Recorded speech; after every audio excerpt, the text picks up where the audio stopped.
Pourquoi fondement ancien chez les chrétiens?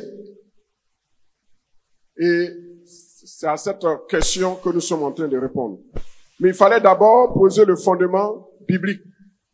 Est-ce qu'il y a des preuves dans la Bible qui parlent de fondement ancien? Nous avons lu Lamentation de Jérémie chapitre 5, versets 1 à 22. On n'a pas tout lu. Nous avons lu également Jérémie 31, verset 29 à 31. Il est dit, en ces jours-là, on ne dira plus les pères ont mangé des raisins verts et les dents des enfants ont été agacées. Mais chacun mourra pour sa propre iniquité. Tout homme qui mangera des raisins verts, ses dents en seront agacées, c'est-à-dire aigres. Voici les jours viennent, dit l'Éternel, où je ferai avec la maison d'Israël, la maison de Juda, une alliance nouvelle. Et j'ai dit qu'ici, Jérémie n'est pas en train de détruire le principe du fondement ancien, mais Jérémie est en train de poser un autre principe en matière de salut.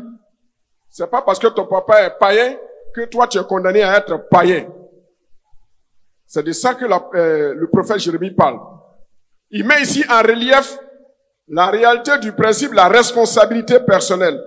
C'est-à-dire, chacun est responsable des conséquences de ce qu'il sème, de ses péchés. C'est ce que Jérémie est en train de dire. Mais ici, quand vous prenez un passage, il ne faut pas prendre le verset seulement. Mais il faut voir tout ce qui est autour du verset. C'est ce qu'on appelle en théologie le contexte.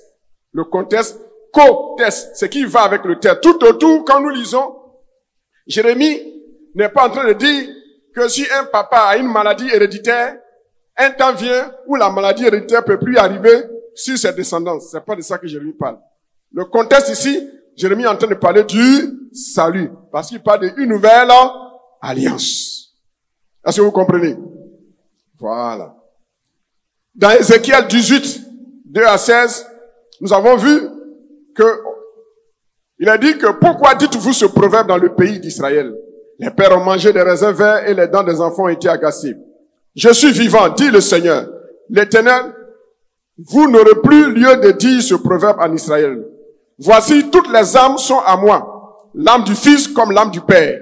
L'une et l'autre sont à moi. L'âme qui pêche, c'est elle qui mourra. Ézéchiel, ici, emboîte le pas à Jérémie, en mettant l'accent sur le principe de la responsabilité personnelle des conséquences du péché sur la vie d'une personne en matière de salut. Il recadre la réalité spirituelle du proverbe qui était en vigueur au temps de Jérémie et qui disait que parce que les pères ont mangé des raisins verts, les dents des enfants seront agacées. Il ne faut pas généraliser ça dans le domaine du salut. Dans le domaine du salut, toi qui pêches, c'est toi qui meurs.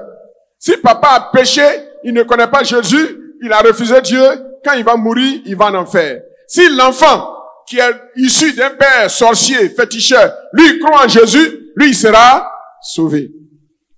On ne dira plus, puisque son papa est sorcier, donc lui aussi, l'enfant, il devient sorcier obligatoirement.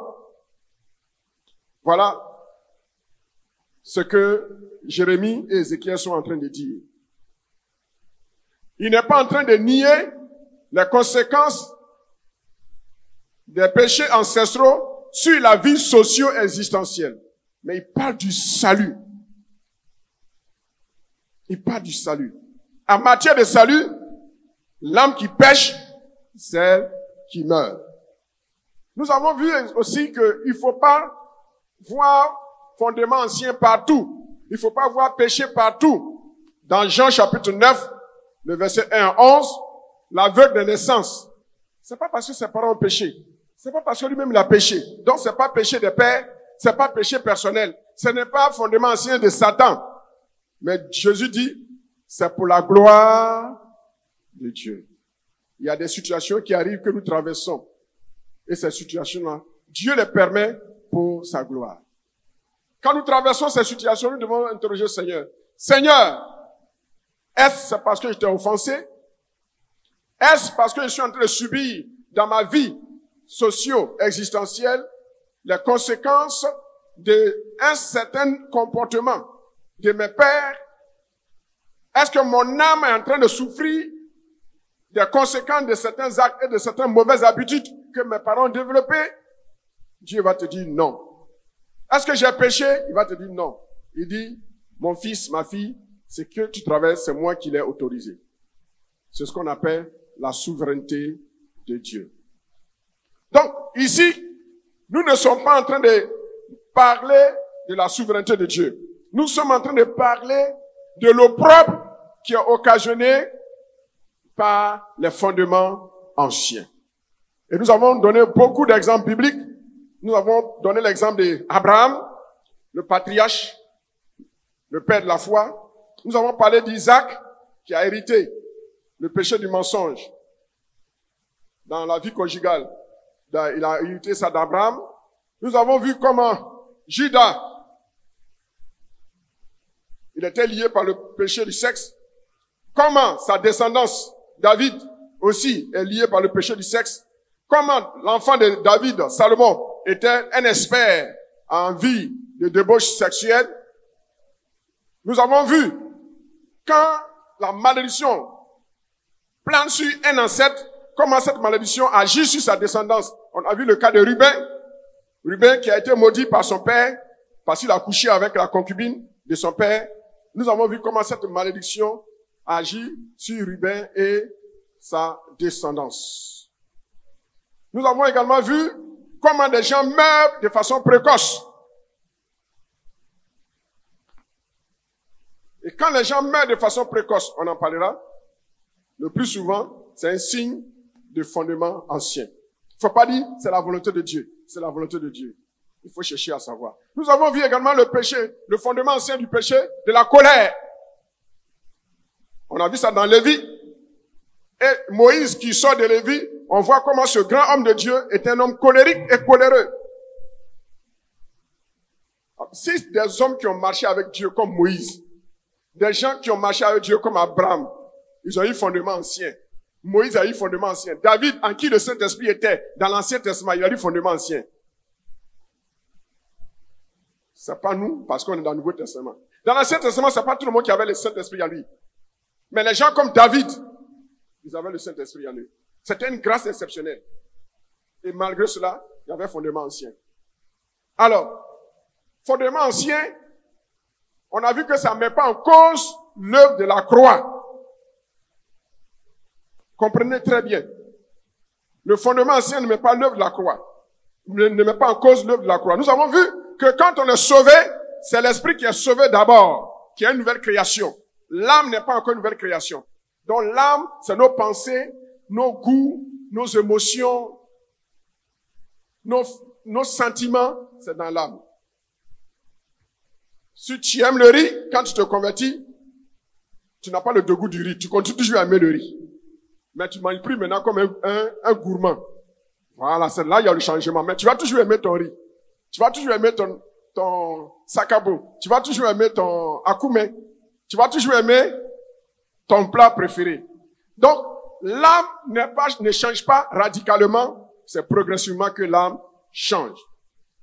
Nous avons vu également la malédiction qui a été prononcée sur la ville de Jéricho et comment ce que Josué a prononcé en tant que voix prophétique, comment cela s'est accompli des années plus tard. C'est pourquoi nous avons dit, quand tu arrives dans une maison, il faut toujours prier. Tu vas dans un hôtel, il faut toujours prier sur la chambre. Tu ne sais pas quelles pratiques qui ont été faites pour que cette maison soit construite, pour que cet hôtel soit bâti, pour que. Il faut toujours prier et briser toute influence quelconque.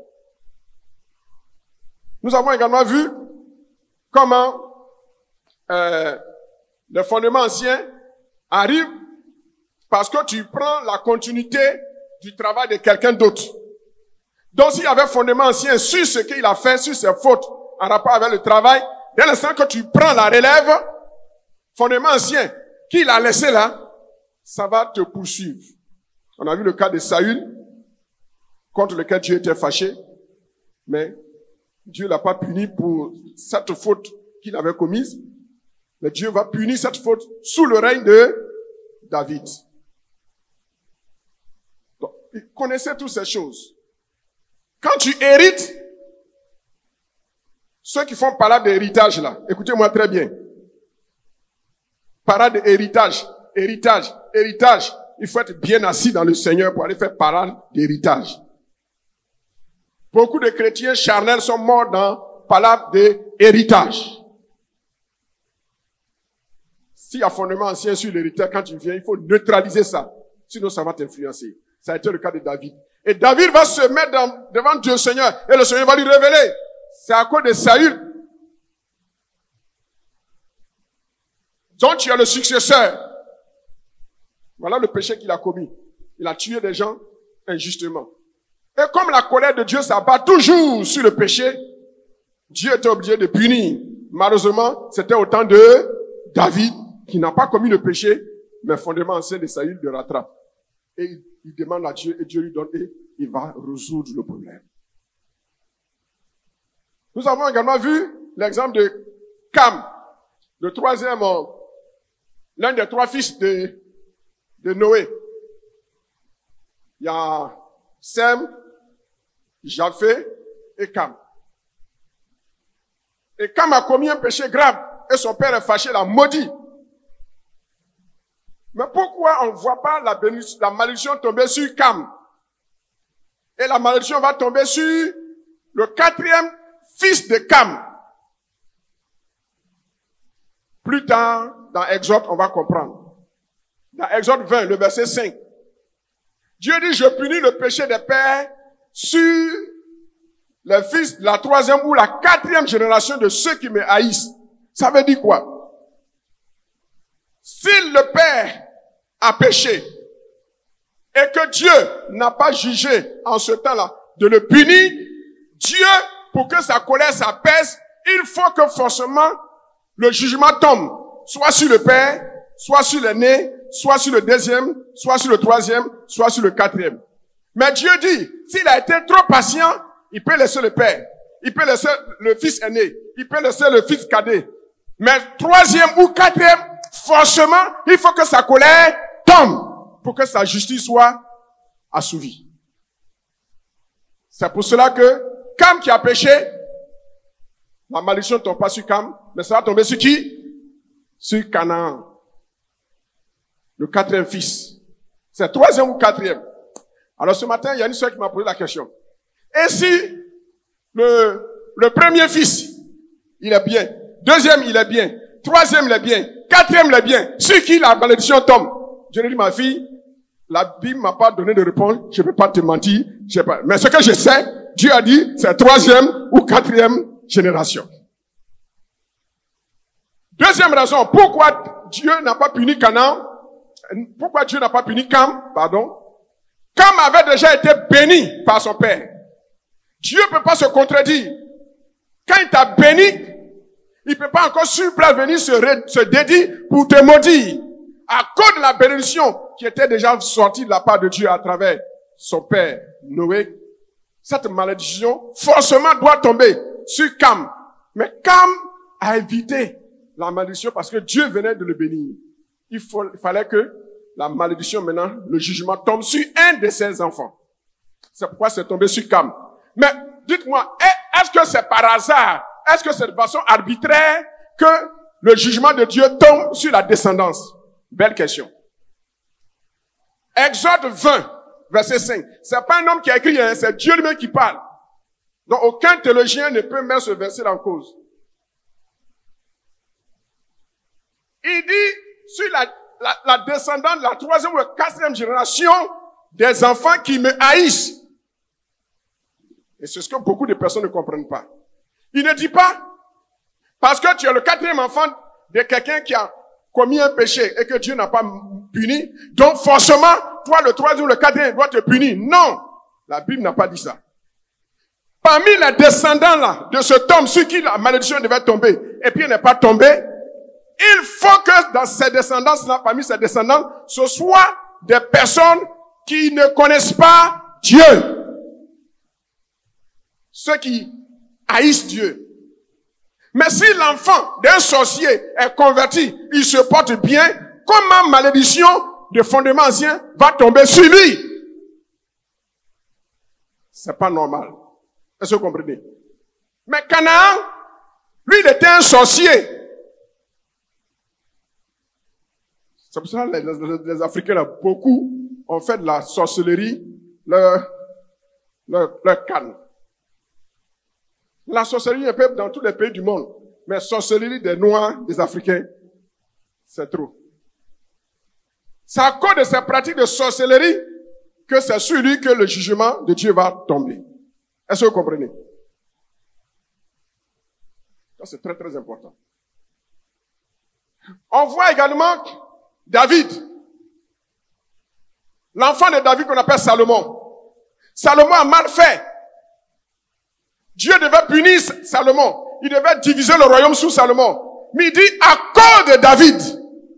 Donc il y a fondement ancien qui est négatif et il y a fondement nouveau. C'est-à-dire source de bénédiction. À cause de ton père, tu peux hériter certaines choses dans ton âme.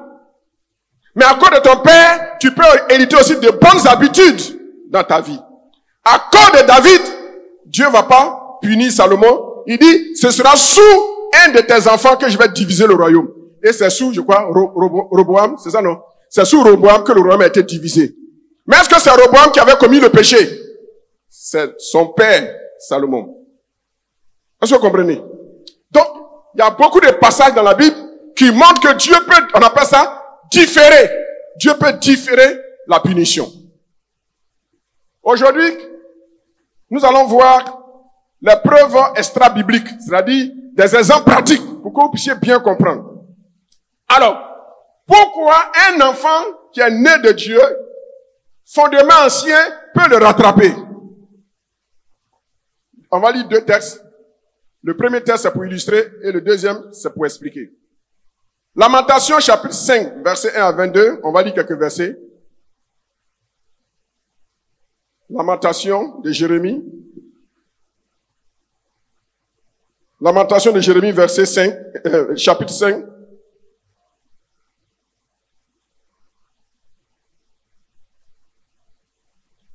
Il dit ceci au verset 7.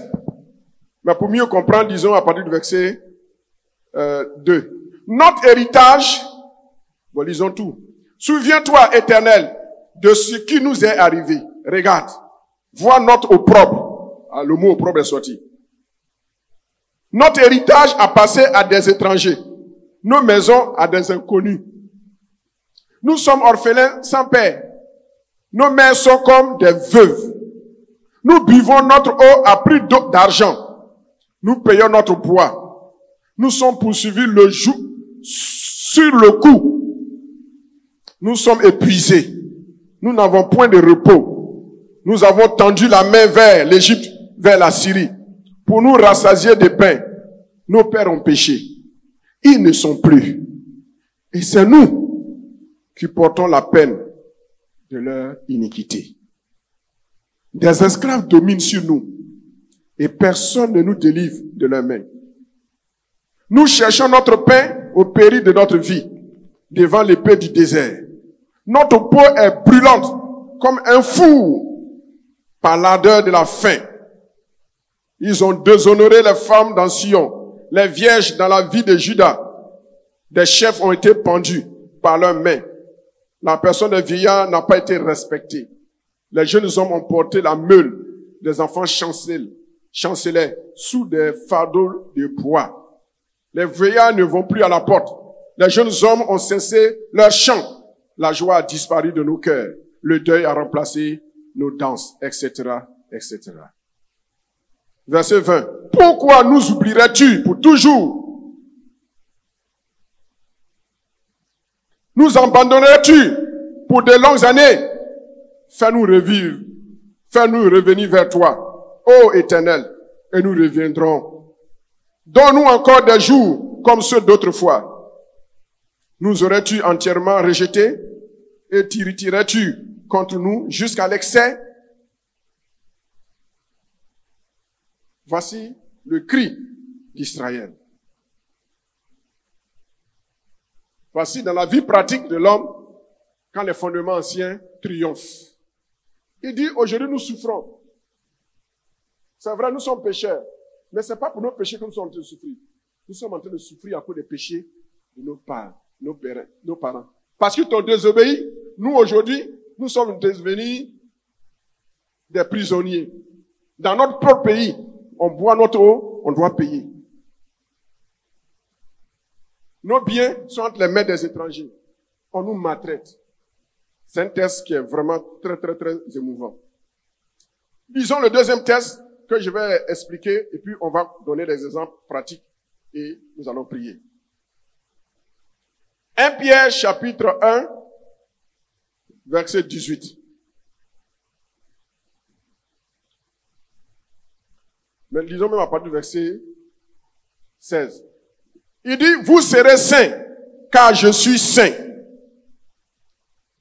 Et si vous invoquez comme Père celui qui juge selon l'œuvre de chacun, sans acception de personne, conduisez-vous avec crainte pendant le temps de votre pèlerinage. Pendant que vous assistez sur cette terre, conduisez-vous avec crainte. Sachant que ce n'est pas par des choses périssables. C'est-à-dire, c'est pas par l'argent. C'est pas par les bonnes œuvres. De l'or, de l'argent, de l'or, que vous avez été rachetés de la vaine manière de vivre que vous aviez hérité de vos pères. Mais, par le sang précieux de Christ, comme d'un agneau sans défaut et sans tache, prédestiné avant la fondation du monde et manifesté à la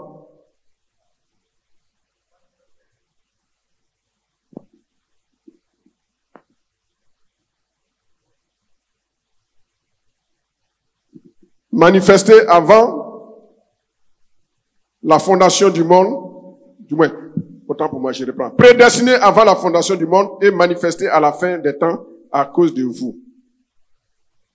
Ici, l'apôtre Pierre parle. Il dit, Dieu veut que vous soyez saints. Dieu veut que nous soyons saints. Il dit, vous serez saints. Il a dit que vous êtes saints, mais il dit, vous serez saints. On est saint, on est appelé à être sanctifié et on sera sanctifié. Donc la sanctification, c'est un processus. On a été sanctifié hier.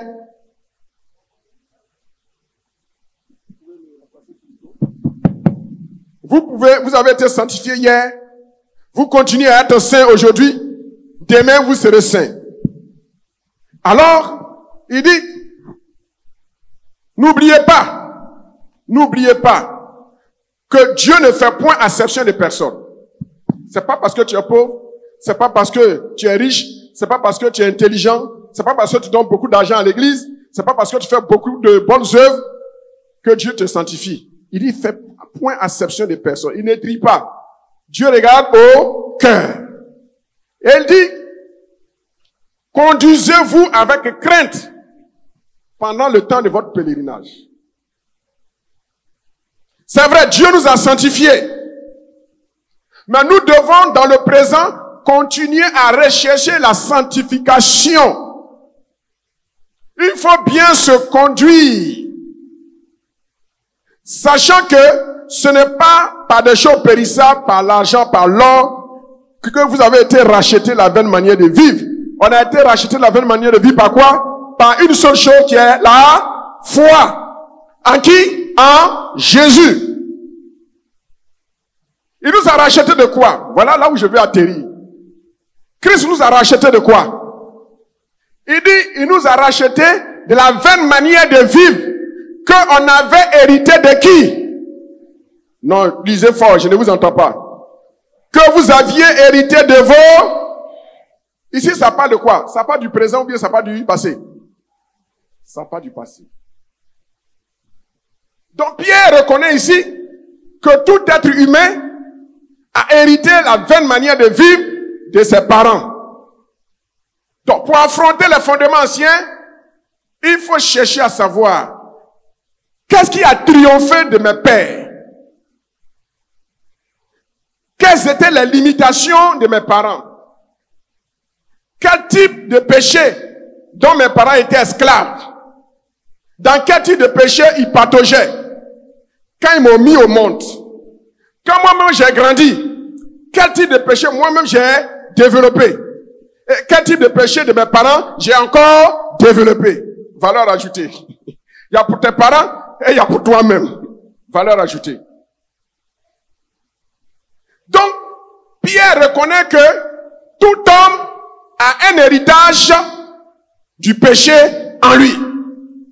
Paul aussi reconnaît. Paul dit la nature adamique est en nous. On a hérité deux natures. Celle de Adam et celle de Christ.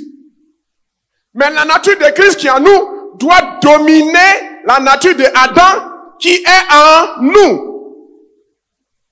Cette nature de péché n'a pas été détruite. Contrairement à ce que certains théologiens veulent nous faire croire. Non. La nature adamique, la nature d'Adam, notre ancêtre là, c'est là. Mais la force, l'occasion, l'énergie, le courant qui donnait la force à la chair de nous faire pécher, ou bien qui donnait la force au péché de passer par la chair pour nous faire pécher, cette puissance-là, Jésus-Christ désormais a mis ça sous nos pieds. Alléluia. Et c'est ça qu'il faut confesser. Mais faut pas penser que dans ton corps là, il n'y a plus la possibilité de pécher. Non. La possibilité de pécher existe toujours. C'est pourquoi tu es chrétien, tu es responsable. Faut pas dire, non, moi je peux dormir avec des sœurs dans une même chambre, il n'y aura rien. Oh, tu mens. Tu mens. Si tu as ta propre sœur biologique, c'est notre cas. Pourquoi? La possibilité de pécher est toujours là. Mais toi, tu dois maintenir la force du péché qui est dans la chair. Tu dois avoir ton pied là-dessus. Le jour quand tu veux faire malin, tu dis, oh, moi, le gratuit, je suis devenu ancien principal, super pasteur.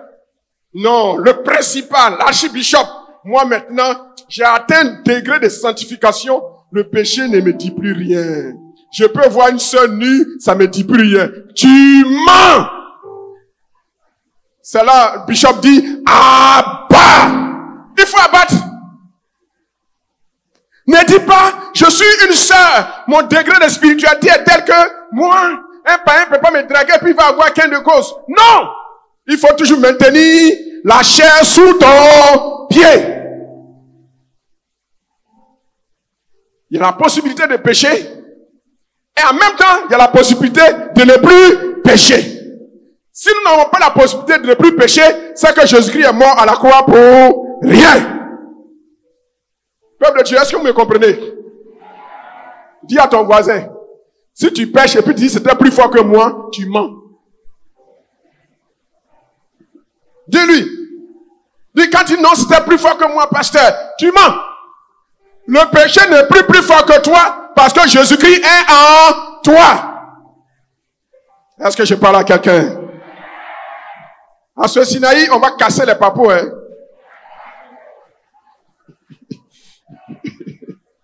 Encouragez-moi, encouragez-moi.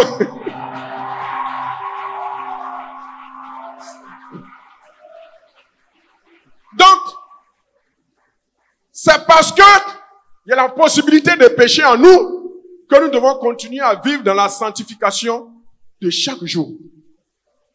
Maintenant, comment se fait-il que les fondements anciens hérités de nos pères, de nos ancêtres, peuvent avoir le dessus sur nous dans certains domaines? Comme je vous le disais, l'âme n'est pas encore régénérée totalement. Le corps n'est pas encore régénéré. C'est pourquoi nous tombons malades. Qui n'est jamais tombé malade depuis qu'il est né? Lève. Je vais aller à ton école. Hein? Vous êtes tous tombés malades une fois. Qui n'a jamais péché? Même une fois converti, baptisé dans ce qui n'a jamais péché? Les anciens. Donc vous péchez. Le pasteur. Donc vous péchez. Ja, vous aussi vous péchez. Tout le monde pêche. Pourquoi? Parce que la chair est là. Donc c'est dans la chair et dans le corps que les fondements anciens se manifestent. Maintenant, comment il faut arrêter? Avant de dire comment il faut arrêter, demain on va voir comment il faut arrêter. Aujourd'hui, je vais partager avec vous des témoignages pratiques pour ouvrir vos yeux. Le premier témoignage, ça peut être pour les païens comme ça peut être pour les chrétiens. C'est la mort brusque. La mort brutale. Dans des familles, les gens meurent toujours de façon brutale. Ils meurent dans la fleur de l'âge.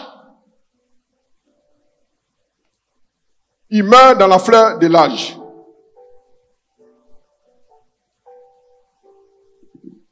Il y a un passage de la Bible que je ne retrouve pas bien dans mon esprit.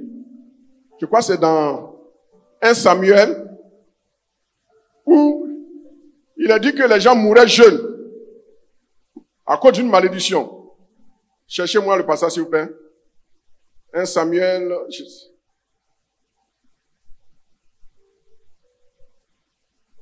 Donc, je crois que c'est la descendance de Ruben ou bien de Siméon. Donc, dans cette famille, les gens mouraient très jeunes. Ils n'atteignent pas la fleur de l'âge, et dans la fleur de l'âge, ils meurent. Et c'était la famille d'Élie. Voilà, c'est Élie, c'est dans 1 Samuel, où la malédiction qui est tombée sur lui, l'homme de Dieu a dit que personne dans votre famille n'atteindra l'âge adulte. Si quelqu'un trouve le passage, me le signale. Je crois que ce qui est sûr, c'est dans Samuel. Ici, dans cette famille, les gens mouraient très jeunes. Les gens mouraient très jeunes. Et il y a des familles, aujourd'hui, même des familles chrétiennes, où les gens meurent jeunes. Et quand vous voyez que la mort frappe les gens de façon graduelle, ou bien de façon dégradée, il faut faire attention. Il faut interroger le Seigneur. C'est que c'est fondement ancien. C'est que c'est fondement ancien. Nous avons l'histoire de Kennedy, le président américain Kennedy. Il mourait comme ça. Grand frère, petit frère, etc. Quand vous voyez que les gens meurent de façon successive dans une famille, c'est un signe de fondement ancien. Les gens qui n'atteignent pas un certain âge, soit l'âge limite c'est 30 ans. Avant 30 ans, tout le monde meurt. S'ils ont trop duré, c'est 40 ans, 50 ans. Personne ne dépasse 50 ans. Quand dans une famille, vous voyez que les gens meurent avant un certain âge, cela veut dire qu'il y a un fondement ancien qui plane. Je parle de ces choses pour que toi, si tu constates que dans ta famille, les gens meurent très jeunes dans la fleur de l'âge, il faut que tu saches que c'est fort probable qu'il y ait une piste de fondement ancien. Lève-toi dans la prière et combat ça. Est-ce que je parle à quelqu'un?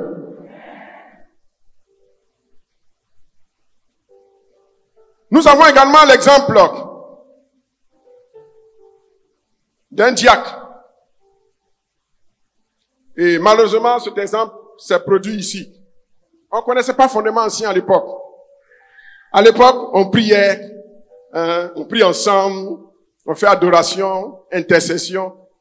C'est ce qu'on connaissait. On ne connaissait pas l'enseignement sur le principe des fondements anciens. Et ce diacre, son grand frère était dans une église, sœur, dont j'étais le nom. Mais on est assemblée de Dieu, hein. C'est pas une église indépendante pour dire que non, est-ce qu'il était vraiment converti? Il était diacre dans l'église, dirigeant. Le soir, il a repassé ses habits. Dimanche, c'est lui qui va diriger le culte. Il est parti, il a dormi, il ne s'est plus réveillé. On attend pour diriger, on ne voit pas. On s'en va à la maison, on frappe, personne ne répond. On casse la porte, le frère est mort. On ne connaissait pas les fondements anciens. Son petit frère qui était ici à El Kabod, j'étais pas là. Et on a invité un homme de Dieu. Ils ont eu un bon moment. L'église était à l'époque ici. Et il a servi l'homme de Dieu. Il était au petit soin de l'homme de Dieu. Ils ont fini, je crois que c'était une mini-veillée. Il était diacre, stagiaire. Le frère est parti dormir. Il ne s'est plus réveillé. Alors, le déclic vient maintenant. Son grand frère est mort de la même manière. Lui aussi meurt de la même manière. Diacre n'était pas nouveau converti. On a pleuré. On a pleuré. Sa femme était inconsolable. On l'a enterré.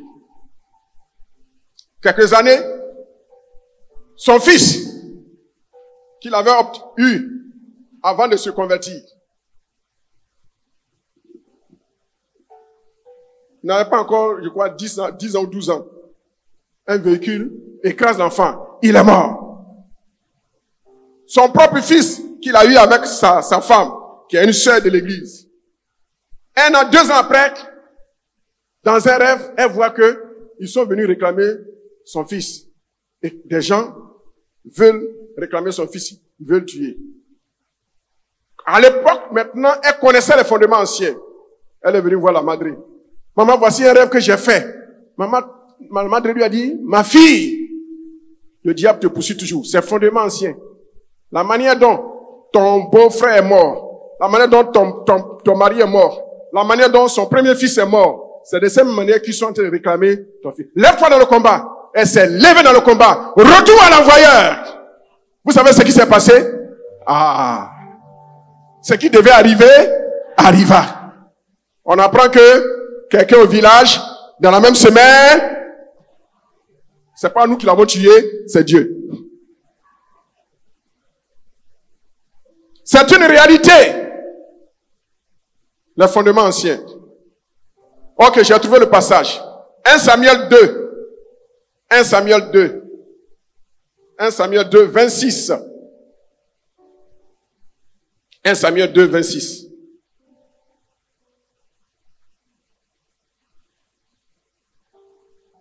Bon, on va aller à l'essentiel. Disons à partir du verset 29. Pourquoi foulez-vous aux pieds mes sacrifices et mes offrandes que j'ai ordonné de faire dans ma demeure? Et d'où vient que tu honores tes fils plus que moi? C'est le sacrificateur Élie, c'est à lui que Dieu parle. Tu honores tes fils plus que moi, afin de vous engraisser des prémices de toutes les offrandes d'Israël, mon peuple. C'est pourquoi, écoutez bien, voici ce que dit l'Éternel, le Dieu d'Israël. J'ai déclaré que ta maison et la maison de ton père marcheraient devant moi à perpétuité, c'est-à-dire pour toujours. Et maintenant, dit l'Éternel, loin de moi, car j'honorerai celui qui m'honore. Mais ceux qui me méprisent seront méprisés. Voici, le temps arrive où je retrancherai ton bras et le bras de la maison de ton père, en sorte qu'il n'y aura plus de vieillards dans ta maison. Là, c'est pas le diable, hein, mais c'est Dieu lui-même qui prononce cette malédiction. Il a ouvert la porte au diable, dont Dieu va frapper. Il dit, j'avais voulu qu'il y ait toujours un chef sur ta maison, il y ait toujours un pasteur. Mais à cause de ce que tu fais, il n'y aura plus de pasteur qui va sortir de ta maison. 1. 2. J'avais voulu que vous puissiez vivre longtemps, mais à cause du péché dans lequel tu te plais, il n'y aura plus maintenant de vieillards. Les gens vont mourir dans la fleur de l'âge.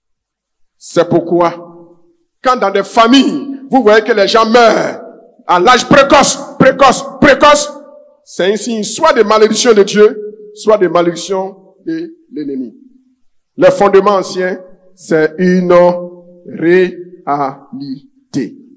Au verset 36, il dit, et quiconque, non, disons même le verset 35.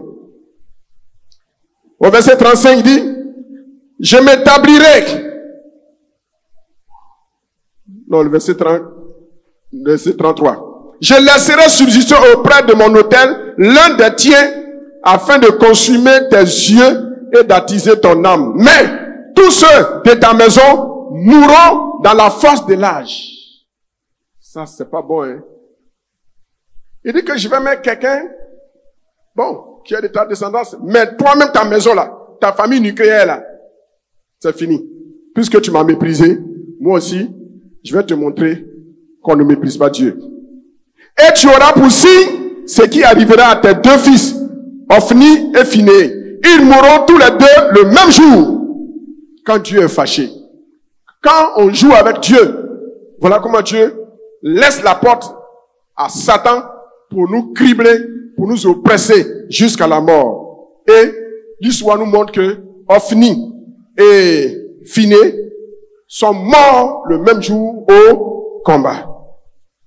Il dit, je m'établirai un sacrificateur fidèle qui agira selon mon cœur et selon mon âme. Je lui bâtirai une maison stable et il marchera toujours devant moi. Et quiconque restera de ta maison viendra se prosterner devant lui pour avoir une pièce d'argent et un morceau de pain et dira, attache-moi, je te prie, à l'une de tes fonctions du sacerdoce afin que j'aie un morceau de pain à manger.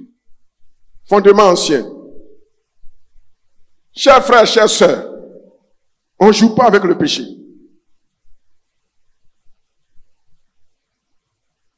Voilà l'une des raisons des morts précoces dans certaines familles. La mort précoce. Dans le domaine socio-économique, je connais le témoignage d'un collègue de la Madre qui travaillait dans un centre hospitalier à l'intérieur du pays, à moins de 50 km d'Abidjan. Ce monsieur avait une mauvaise vie, immorale. Et un jour, il a rencontré le Seigneur. Et Jésus a changé sa vie radicalement. Alléluia. Il avait la paix du cœur.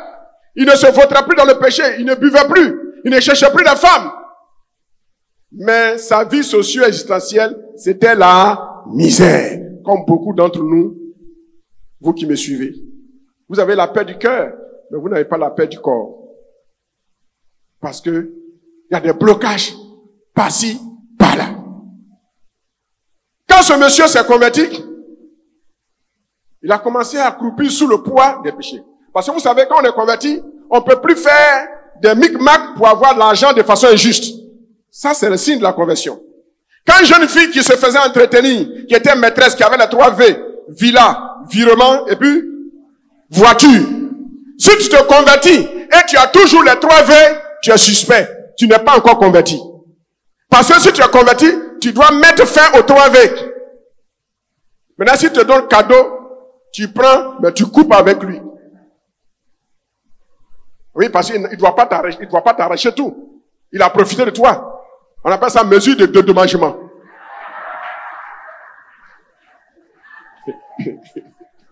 Est-ce que je peux prêcher? Une fois tu as pris là, il faut arrêter. Tu vas commencer à souffrir. Vous connaissez la femme de Dieu-Toi, le grand frère de Dieu-Toi? Sa femme, elle était maîtresse de quelqu'un. Elle avait les 3 V. Mais quand elle a rencontré Jésus, ici au Remblai, elle a tout abandonné. Elle a quitté dans une maison, avec meubles, climatisation, frigo, virement. Et elle est venue dans Sikoboa. C'est le signe d'une fille qui est convertie. Mais vous voulez convertir, manger avec Jésus, et en même temps manger avec Bélial Satan. C'est pas normal. Pose la question à ta soeur. Si tu as une voisine, dis voisine. Est-ce que tu manges avec les 2 mains? Elle a coupé tout. Elle a commencé à souffrir. Elle est venue dans Sikoboa, dans la chaleur, dans les moustiques du Remblai. C'était pas facile. Dieu a vu ses efforts. À l'époque, on a essayé de l'aider, de lui donner un peu d'argent pour faire son commerce. Et c'est ce qu'elle faisait. Elle servait le Seigneur. Elle était présente, occupe tous les jours. Et c'est dans ça. Dieu a ouvert, n'est-ce pas, les yeux du jeune futur pasteur sur elle. Aujourd'hui, elle sert le Seigneur. Elle a marié un pasteur. Elle a plus que 3 V. Cet homme souffrait. Il n'arrivait pas à comprendre. Il va ici, on dit, un homme de Dieu arrive dans la ville. Il est à la réunion. Le lendemain, on dit, il y a un autre qui est venu dans tel quartier, puissamment, ouais, il est à la réunion. Il a parcouru toutes les réunions jusqu'à des réveils des hommes puissamment, ouais, sa situation allait de mal en pire. Il était fatigué, il dit, Seigneur, si tu ne viens pas à mon secours, je vais craquer. Et puis un jour, il a découvert l'enseignement sur les fondements anciens. Mais il ne savait pas en quoi fondements anciens l'influençaient. Alors dites-moi, homme de Dieu, que se passa-t-il? J'ai pas compris. Un jour, Dieu va le visiter. Comme à ce Sinaï, Dieu t'apprête à te visiter. Dieu va se révéler à toi. Et il va te montrer la source de ton fondement ancien.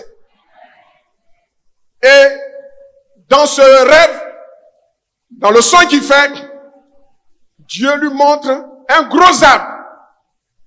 Et puis un vent impétueux arrive et l'arbre est déraciné et l'arbre tombe. Mais normalement, quand un arbre tombe, qu'est-ce qui se passe? L'endroit où il était, qu'est-ce qui se passe?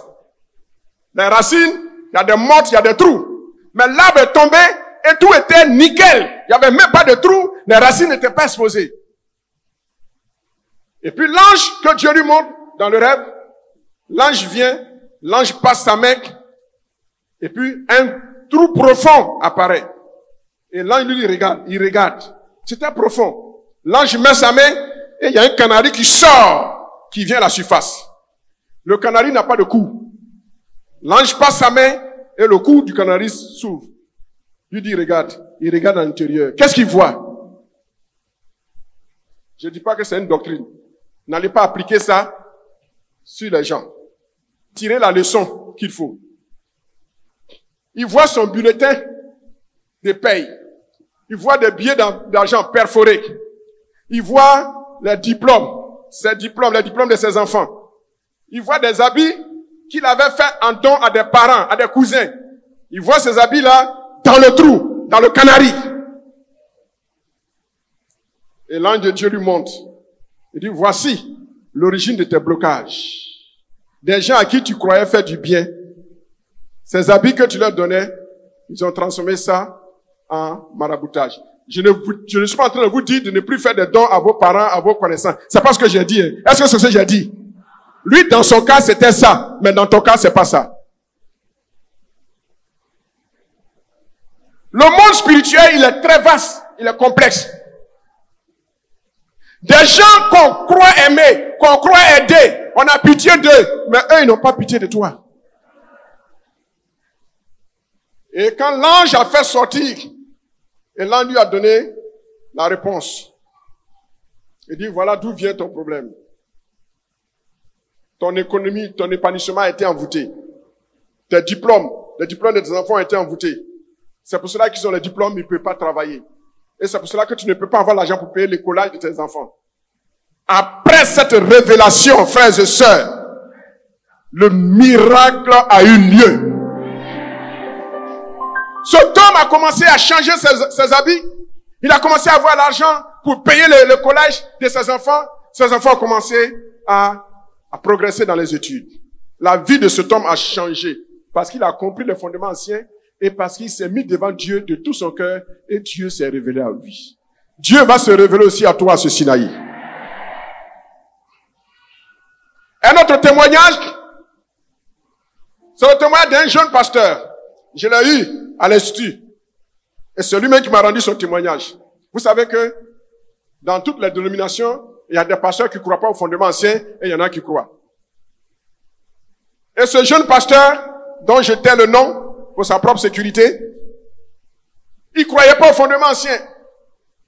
Et sa femme lui a dit, mais pourquoi tu ne peux pas rompre le lien, couper le cordon ombilical entre toi et tes parents?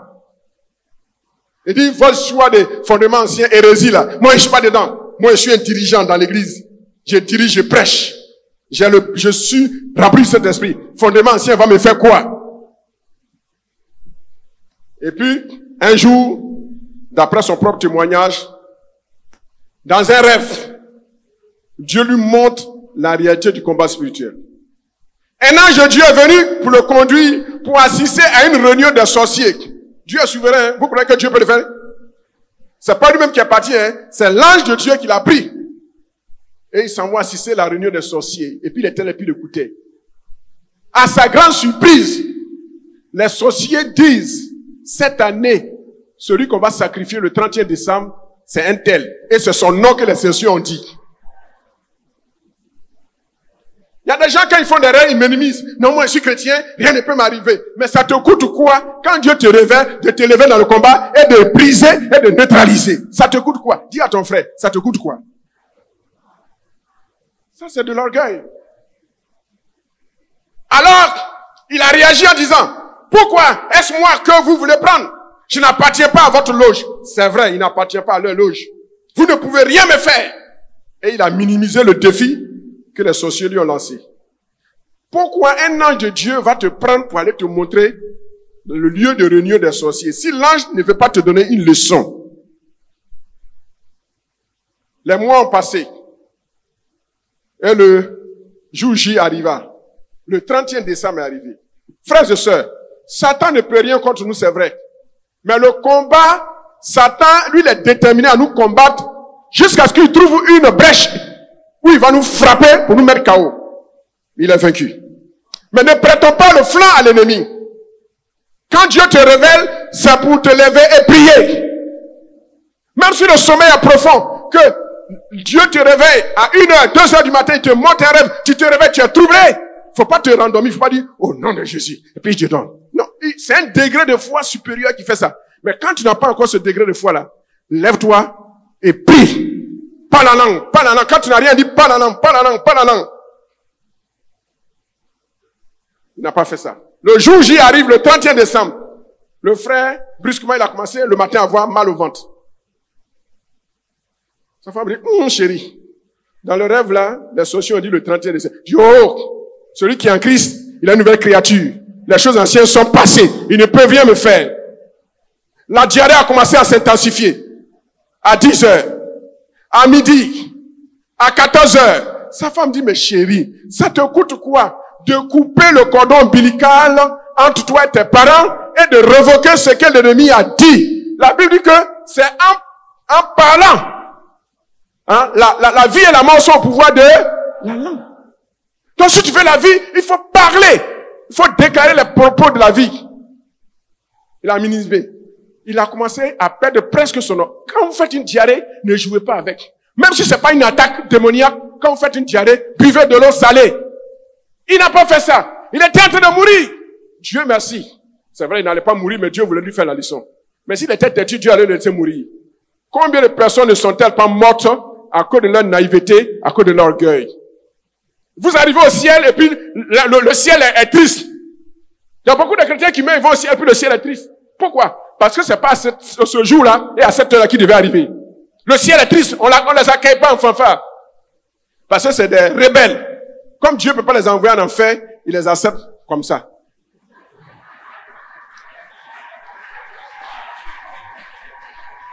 Dis, ce ne sera pas mon cas.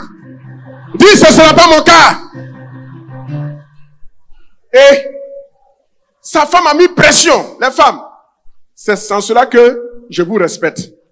J'ai dit que quand quelqu'un n'a pas peur d'une femme, j'ai peur de cette personne. La femme est une force de sagesse pour mettre le mari sur le droit chemin. C'est pour cela que quand vous laissez vos maris faire des gaffes et puis vous ne dites rien là, vous êtes plus condamnable que vos maris. Et sa femme a mis pression sur lui, pression de chérie. Chérie, fais quelque chose. Lève-toi. Et puis, quand il voyait qu'il était en train de mourir, il dit, au nom de Jésus. Tu n'as pas dit tu pries pas? Tu n'as pas dit tu pries pas? Au nom de Jésus. Le sang de Jésus. Je coupe le cordon ombilical.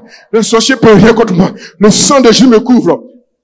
Et puis, il est revenu à lui-même. Il venait d'être guéri. Maintenant, c'est lui qui parle de fondements anciens. Et j'enseignais dans un institut. Et puis il m'a pris à deux côtés après. Il dit, professeur, ce que vous dites là, c'est vrai. Je n'ai pas parlé pendant le cours là, mais c'est vrai. Voici mon expérience.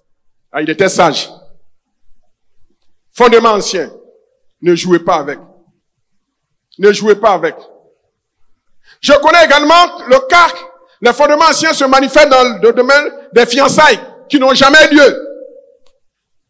Je connais le témoignage d'une sœur qui ne pouvait jamais se marier à cause de sa position spirituelle de princesse.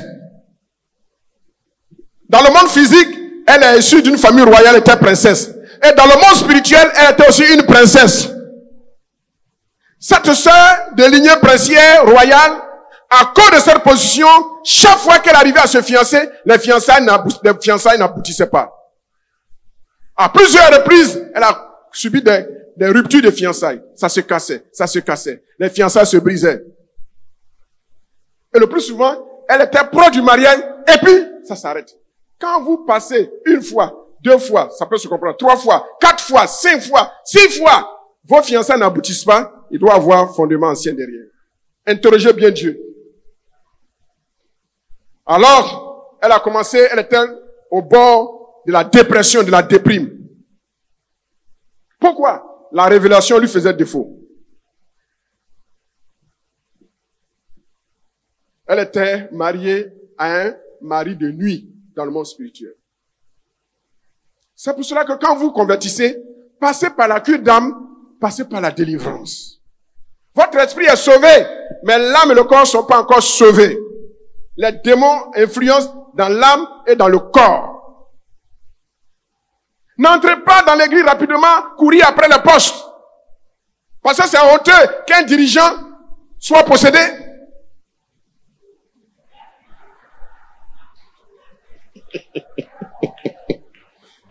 Hey! Toi qui dois délivrer, c'est toi qu'on délivre. Non, pour toi, c'est pas, on te délivre pas, mais on te dénivre. Ne courez pas après le poste. Cherchez votre délivrance. Et cette sœur, parce qu'elle lui manquait la révélation,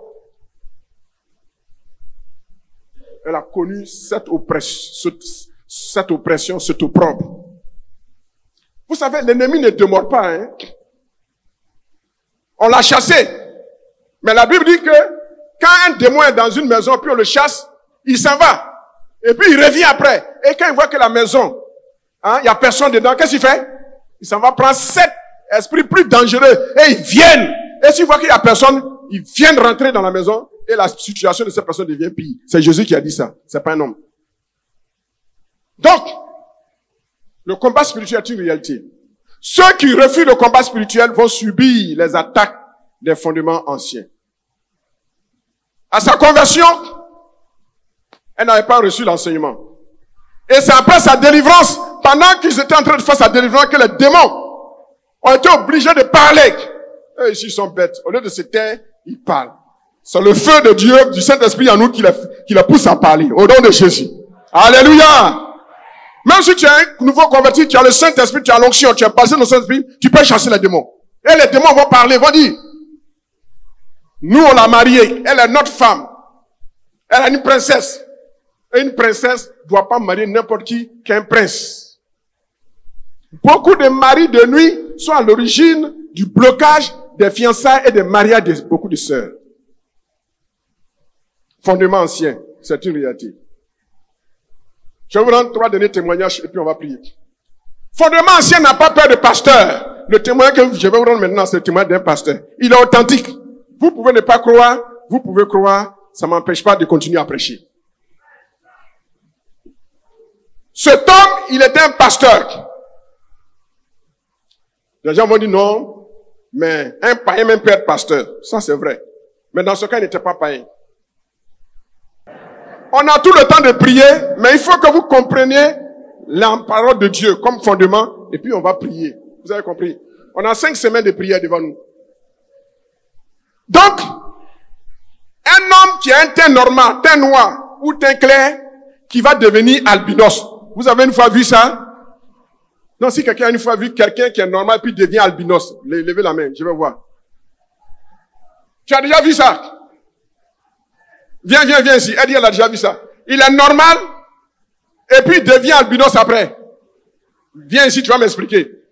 Il n'est pas tombé malade. Oui, viens, donne-lui le micro. J'aime ça. J'aime les gens qui ont des témoignages appropriés. Oui. Oui. Il y avait une sœur de mon village. Disons, elle buvait.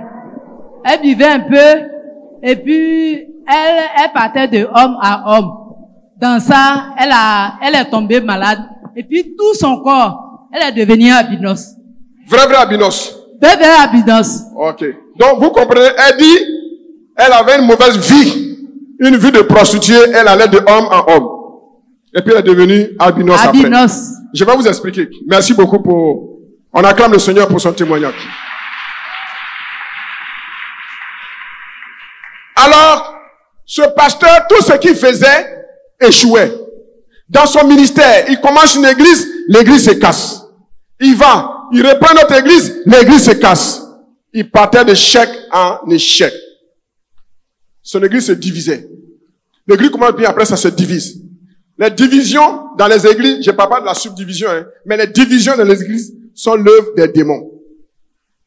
Un jour, il est tombé malade. Et il a constaté qu'une petite tache jaunâtre est venue sur son front, là.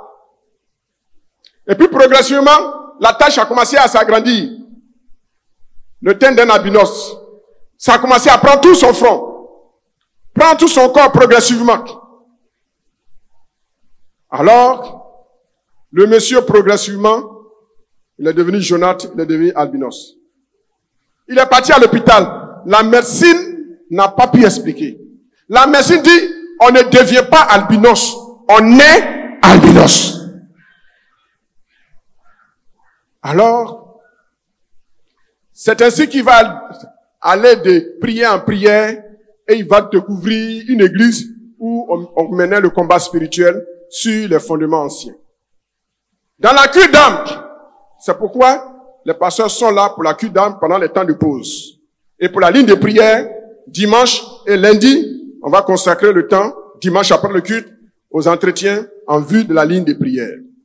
Quand vous venez, dites la vérité. Pendant le Sinaï, là, on ne met pas quelqu'un sous discipline. Alors, il va découvrir ce que c'est que le combat spirituel.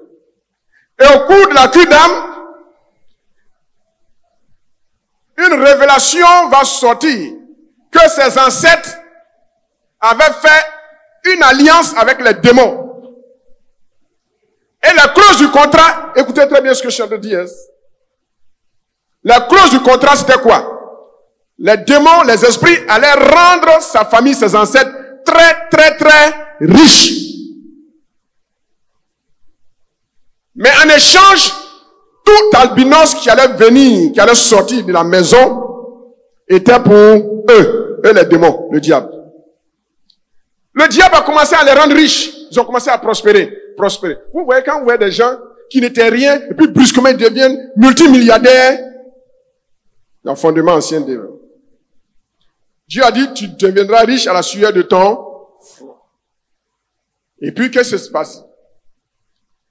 Il n'y a plus d'albinos pour qu'eux, ils puissent manger. Or, dans le commerce, tu manges, je mange. Mais eux, ils mangeaient et les démons ne mangeaient pas. Alors, arrivé à un moment donné, les démons vont se fâcher. Eux-mêmes, ils vont créer maintenant leur propre albinos. Vous comprenez? Le monde spirituel est très dense. Mais pourquoi c'est sur ce tombe, ils sont tombés? Pourquoi c'est un pasteur? Foutaise de Satan. Dis avec moi, foutaise. Et puis, cet homme, le groupe de prière va commencer à prier pour lui. Ils vont mener le combat spirituel. Ils vont renverser les fondements anciens. Et de la même manière que l'esprit d'albinos a changé le teint, le corps de ce monsieur, la même manière, comme ça, ça a commencé à diminuer, jusqu'à ce que ça arrive le premier point, le dernier point, et le dernier point a disparu. L'albinos est devenu normal. Je déclare ce soir, quelles que soient les conséquences qui triomphent de toi, issues d'une éventuelle influence héréditaire, peu importe son nom, peu importe les raisons, mais parce que tu es en Jésus, ces conséquences ne doivent plus avoir d'effet sur toi. De la même manière que ce blocage est venu, je déclare ce Sinaï, de la même manière, ça va partir. Feu! Il s'en va à l'hôpital, la médecine est étonnée. On voit la radio A, où il était albinos. On voit la radio B, où il est devenu normal. La dame dont notre soeur a parlé, si elle connaissait Jésus, elle allait redevenir normale. C'est une réalité, frères et sœurs. Je termine par un dernier témoignage et nous allons prier. J'ai dit l'essentiel. Chacun s'est trouvé dans un ou des différents cas. C'est le cas d'une sœur dans une église évangélique, charismatique, anglophone. Cette sœur avait une beauté exceptionnelle. Vous voyez la couleur des Ibo là, on dirait des métis. C'est ce teint-là qu'elle avait. Ma femme et moi, on l'a vu sur la télévision. Taille moyenne, beauté. Mais malgré sa beauté dans l'église, aucun frère ne la saluait jamais.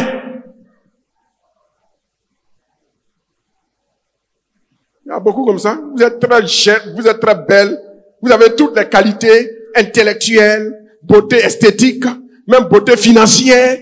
Mais aucun frère de l'église ne s'approche de vous pour dire, chère sœur, est-ce qu'il peut avoir ton numéro de téléphone? Jamais. Je dis pas que c'est le même cas que cette sœur. Mais là, c'est pas un bon signe. Et un jour, elle va dans une église où il y a l'Esprit de Dieu. Et pendant la prière, la ligne de prière, boum, le Saint-Esprit, l'onction qui était sur l'homme de Dieu, la fait secouer, puis elle tombe. On se rend compte qu'il y avait des démons dans sa vie.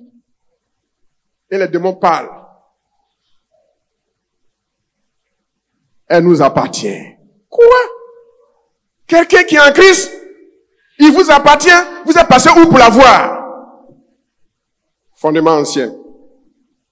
Alors, dans son cas, aucun frère de l'église ne la courtisait. Mais si quelqu'un devait la courtiser, c'était les vieillards de 70 ans ou 80 ans. Un vieillard de 80 ans, il va faire quoi avec une jeune fille fraîche de 30 ans? Tu vas faire quoi? Toutes les batteries sont mortes. Toi, tu vas faire quoi? Si c'est pas des gens de 70 à 80 ans, c'est les faux types qui traînent dans la rue, des mendiants qui s'en vont la courtiser.